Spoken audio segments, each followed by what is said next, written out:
পাঁচ ওয়াক্ত নামাজ হলো ওই নদীর মতো। একটা বাড়ির সামনে দিয়ে যদি একটা নদী প্রবাহিত হয়, সেই নদীতে যদি কেউ 5 বার গোসল করে তার গায়ে কোনো ময়লা থাকবে? একবার গোসল করলেই তো ময়লা পরিষ্কার। ফজর দিলেন, ফজরের একটু পরেই দিলেন জোহর, জোহরের একটু পরে আসর, আসরের একটু পরে মাগরিব, মাগরিবের পরে এশা, সেরা নাই, এমন ভাবে সাজিয়ে দিলেন। ঘুমাইয়া কাজা করেছো ফজর, তখনও জাগনি, যখন জোহর, হেলায় খেলায় কেটেছে আসর, মাগরিবের ওই শুনিয়া যান, এখনো জমাতে হওরে শামিল, এখনো এসাতে আছে স্থান, বাজিছে দামামা বাদরে আমামা, শির উঁচু করি মুসলমান, দাওয়াত এসেছে নয়া জামানার, ভাঙা কেল্লায় উড়ে নিশান। আলহামদুলিল্লাহ বলেন। আমাদের জীবন হলো নামাজ। জীবন আগে না নামাজ আগে? কে বলেছেন? কে বলেছেন? আল্লাহ বলছেন বিশ্বনবী 5 ওয়াক্ত নামাজে তাকবীরে তাহরিমা বেঁধে এই আয়াতটা পড়তেন। পড়েন, কুল ইন্না সলাতি ওয়া নুসুকি ওয়া মাহইয়ায়া ওয়া মামাতি লিল্লাহি রাব্বিল আলামিন। বলো আমার নামাজ, আমার কুরবানি, আমার জীবন, আমার মৃত্যু সবটা কার জন্য দিলাম? সে আল্লাহ বলছেন, গোলাম নামাজ কায়েম করবা, নামাজ হেফাজত করবা, আর নামাজ যখন পড়বা তোমার হৃদয়ের অবস্থাটা কি হবে শোনো।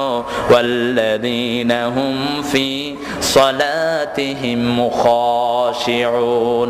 খুশু খুজু মানে স্থিরতা, খুশু খুজু মানে কার ভয়? একজন সাহাবী নামাজে দাঁড়িয়েছেন, নামাজে দাঁড়িয়ে জামা লাড়তেছেন, দাড়ি লাড়ছেন। আল্লাহর হাবিব সাল্লাল্লাহু আলাইহি সাল্লাম বললেন, লাউ খাশিয়াত কলবাহু লা খাশিয়াত জাওয়ারিহু। তার হৃদয়ে যদি আল্লাহর ভয় থাকতো তাহলে অঙ্গ প্রত্যঙ্গের মধ্যেও ভয় থাকতো। সুবহানাল্লাহ বলেন। সেজন্য নামাজের জন্য ভয় করব কাকে? সবখানে ভয় থাকবে কার? নাকি মানুষের, নাকি র্যাবের, নাকি বিডিআর, নাকি আমেরিকার বাঁদরদের? ভয় রাখবো কার?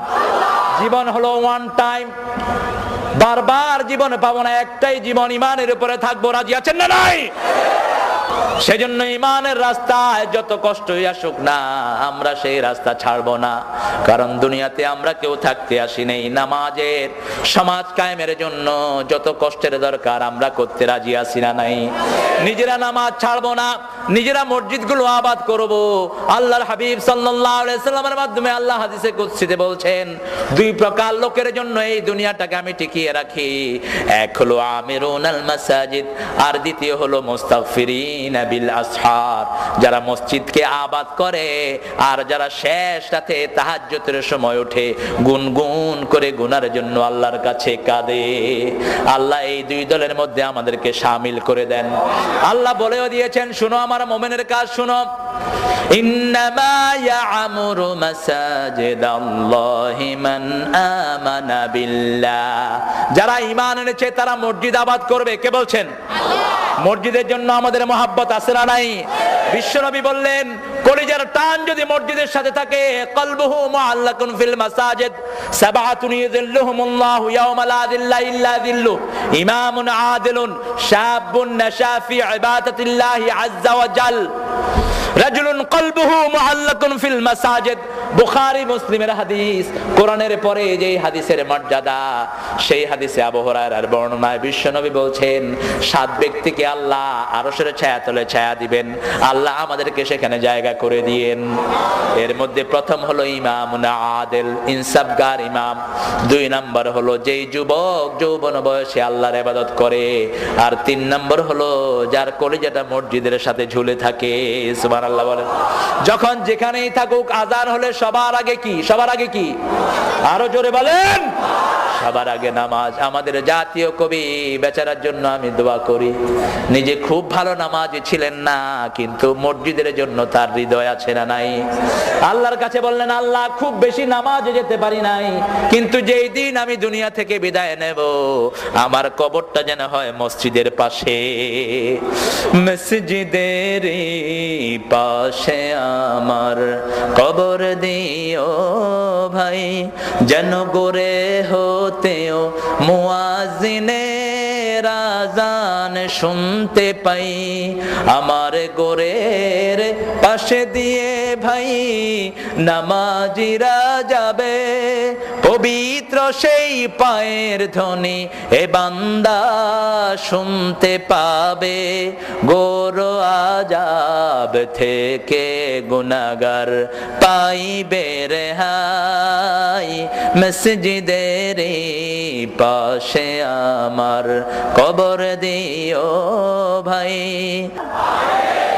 মসজিদ কেন্দ্রিক কোন কবর হতে পারবে না, সব ইসলামের ইমামরা একযোগে বলেছেন কবর কেন্দ্রিক কোন মসজিদ হতে পারবে না। বিশাল এক সুফির কবর, সেই কবর পুরোটা জুড়ে আছে তার মাজার, চিকন একটা লাইন করে আপনি মসজিদ বানাইছেন, যেটা কিউটের মালিক করেছে এই মূর্খটা।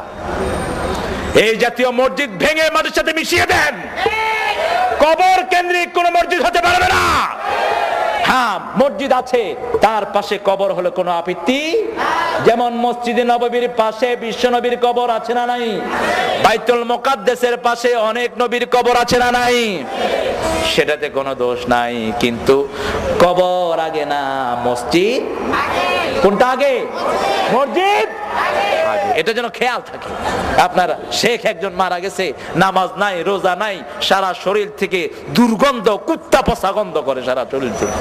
বিশাল আল্লাহর ওলি ছিলেন তিনি, ওলিয়া আলকা। খারাসের চেয়ে খারাপ এগুলো। খারাস তো একটা প্রাণী, আল্লাহ বলেছেন উলাইকা কাল আনআম বাল হুম আদাল। ঠিক কি বলেন? যেই খবিশের কাছে নামাজ নাই, রোজা নাই, পবিত্রতা নাই, তার সাথে ইসলামের কোনো সম্পর্ক। বিশ্বনবী এত পবিত্র ছিলেন, কোন বাচ্চার মাথায় হাত দিলে ওই মাথা থেকে আতরের ঘ্রাণ বেরোতো। ইমাম বুখারী বলছেন আলাইহি রাহমা, বিশ্বনবী হাতের তালুতে আতর দিতেন, আমরা তো এখানে দেই, আমরা কোথায় দেই?